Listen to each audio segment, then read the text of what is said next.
Welcome back to church, ladies and gentlemen. Church is important. It's for our soul. It's for the people. Welcome back.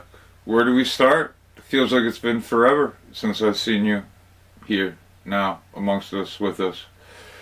But that's probably not true. But I missed you. And that is true. What happened recently? Vegas 105. Any of you guys catch that? Sorry to hear. It sucked. Real bad. That's why I don't do those, what do you call them, fight week, Saturday fights. I don't do those predictions.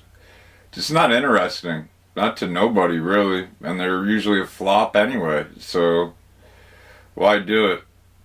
Anyway, I'm wasting your time. Let's get right into it, shall we? UFC 314. How did we do?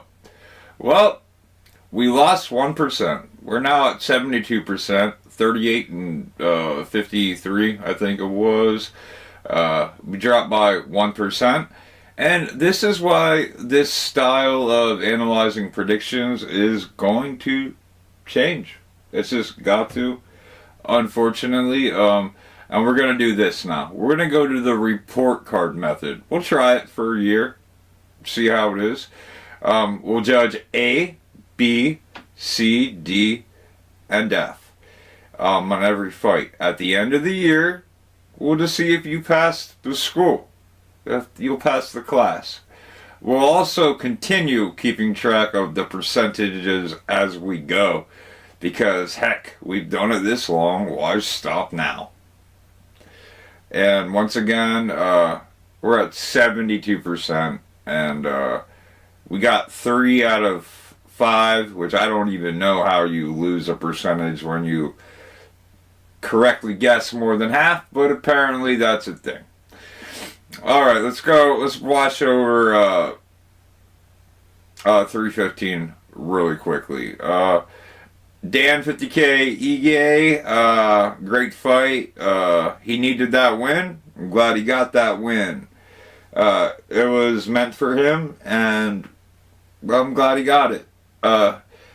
Early stoppage by the ref on the other dude, but I don't blame him. I think Dan would have won either way. And the ref should have just let him get beat in, or beat up, I guess, a little bit more than what he did. Oh yeah, don't forget, we had the president in the house, Donald Trump. He was there to a thunderous applause. So, kind of cool to know that the president of the United States is a fan of your sport. That's pretty cool.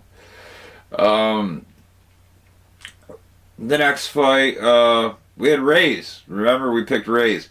Ray's Viking punched that Nikita guy into the Shadow Realm. He's gone. And as Ray said, he's not back. He's better. So, good on Ray's. Good for him. I hope to see a lot of good stuff come from him. And what did that say? It's either the Rays...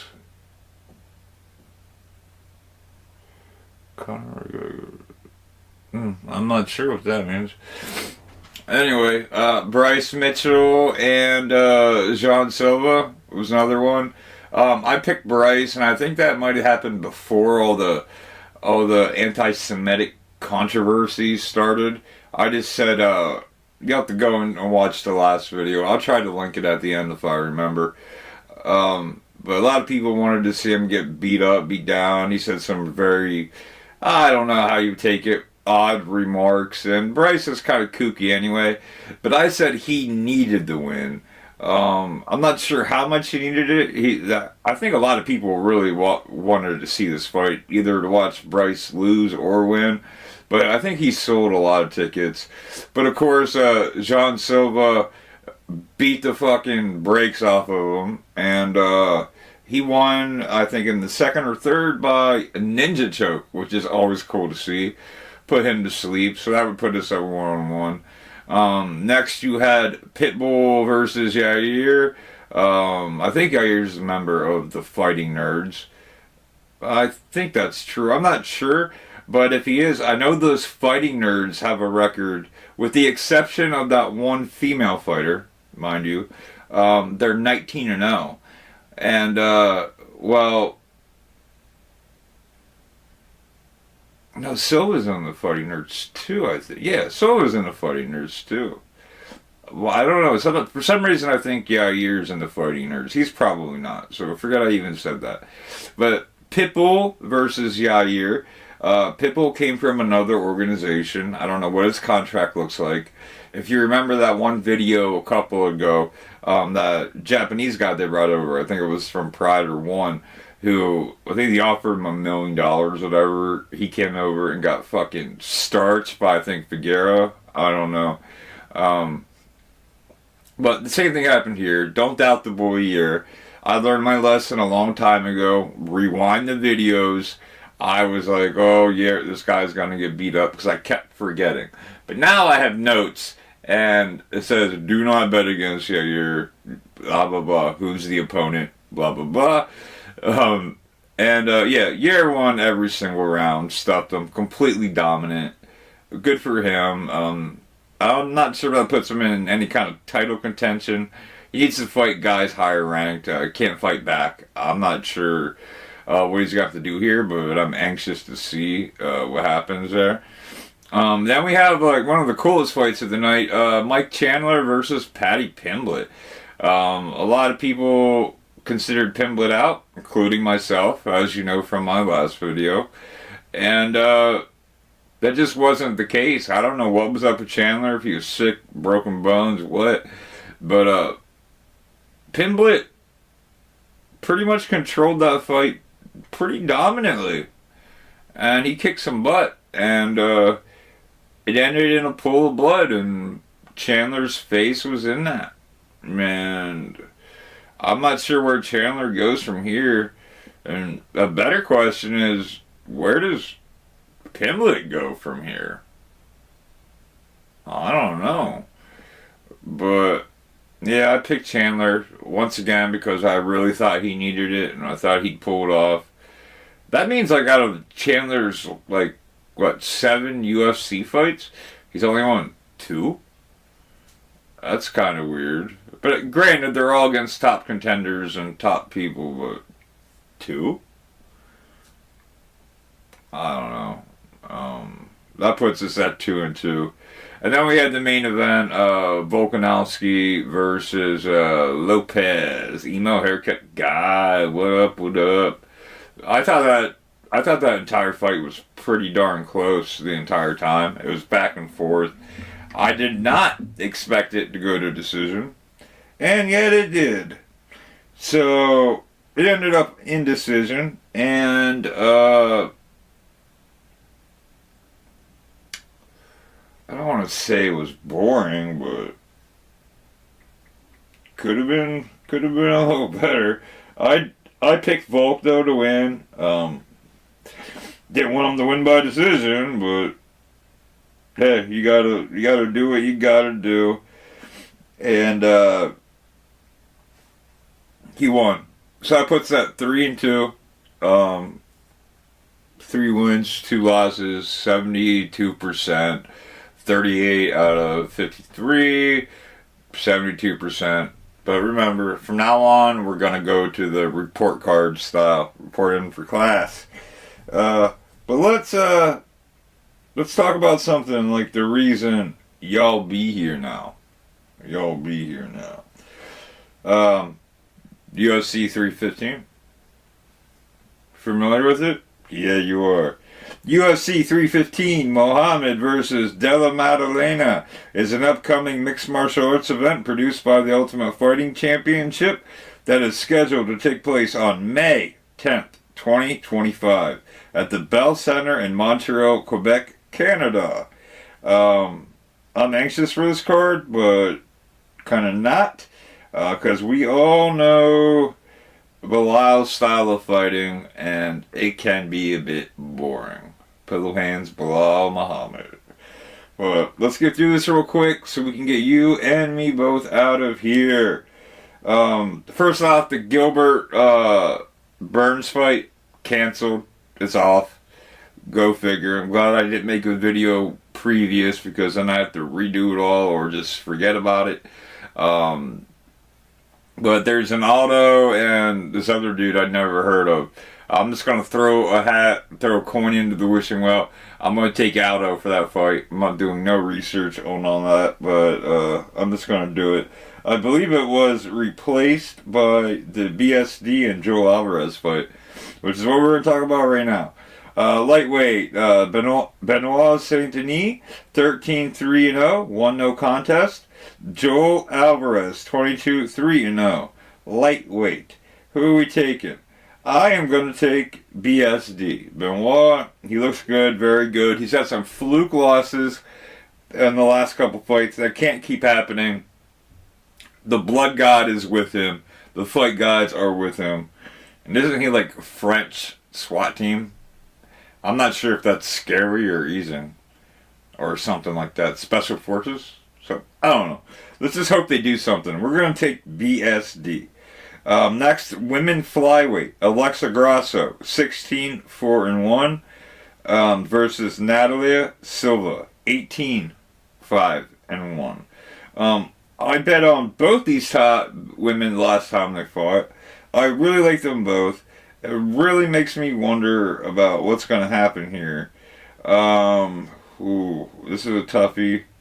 This is a toughy, roughy, buffy right here. We're going to go with Grasso. I don't know why. If you're a betting person and you differ and you're taking my advice as actual betting, best of luck with that. Next up, women flyweight co-main event, Valentina Shevchenko, 24-4-1 versus Manon Fiorot. I don't know how you pronounce that. Fiorot, 12-1-0. To be honest, I'm not familiar with her, and even if I were, that's no Kayla Harris. So I'm gonna keep sticking to my guns with Valentina. The girl still got the love for the fight in her, loves doing it, stays relevant, and still puts it on her opponents, and that's all we can ask for in this game. I'm gonna say Valentina, and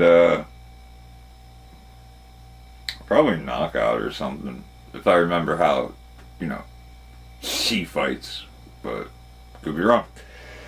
And last but not least, the welterweight main event, Belal Pillow Hands Muhammed, 24-3-0, 1 no contest, versus Jack Della Maddalena. Woo! You guys know I love Jack. He's like a primarily striker based, but don't get twisted. Belal is well aware of that. He has all the arsenals. Believe me, he had to work double to get that title shot. And when he beat Leon Ngata, he's been holding on to that title like it's the last tank of oxygen on Mars, and he's not gonna let it up. But I don't think Belal's ever finished anybody in the history of his career. If he has, please feel free to remind me. But I want Jack Della Maddalena to win. I'm a huge fan of the striking part. I love him. I like his work. I remember when he fucking washed up what's his name? Gilbert. And I love Gilbert, but that fight was awesome. You know what I mean? I really wanted to see him put it on I really wanted to see him put it on Belal. I just can't count on it. Because Belal just knows how to survive. He may not know how to kill you, but he knows a lot, like how not to be killed. And when it comes to the championship, that's really all you need, is to not die when it comes down to it. And every time I doubt people like that, they end up winning. So I'm trying to change my ways. So we're going to take Belal Muhammad to retain the title. Although I hope I'm wrong. I absolutely hope I'm wrong with that. That would be great, honestly. Just just a more exciting champion in there. I'm sorry, Belal. You're just not exciting. You're boring. I mean, what can you do, though? What can you do? But, yeah, there you have it. They're my picks, guys. Thank you all for watching. My last video was getting slept on. I don't know if people didn't know about it, or they did and they didn't care. But, please, if you can, like the video and comment with your ideas. Like, hashtag whoever you think's gonna win for the win, FTW or something like that. That'd be cool. If you can, I don't know if you know, I also do like this crazy podcast throughout the month. Sometimes one episode, sometimes two. But if you click like subscribe, like down in here, subscribe, it'll notify you if you click the bell icon. It'll notify you like when those episodes are available, and they get kind of wild. They're not like fight based. Like sometimes we talk about fighting, but it's usually like crazy party talk or entertainment or just straight comedy. But it would mean a lot if you watch those videos. I might throw like one of those episodes over in here or something, so you can just go check it out. I'd appreciate that too. Please like, subscribe, and comment. And once again, thank you. All of you guys. Whether you come from Facebook, Twitter, Insta, the Gram, TikTok, wherever you come from, I appreciate all your support. It's been very hard to get any lately with so many people doing this stuff. But hey, there's got to be a time that at least a couple will watch my picks and be like, heck yeah.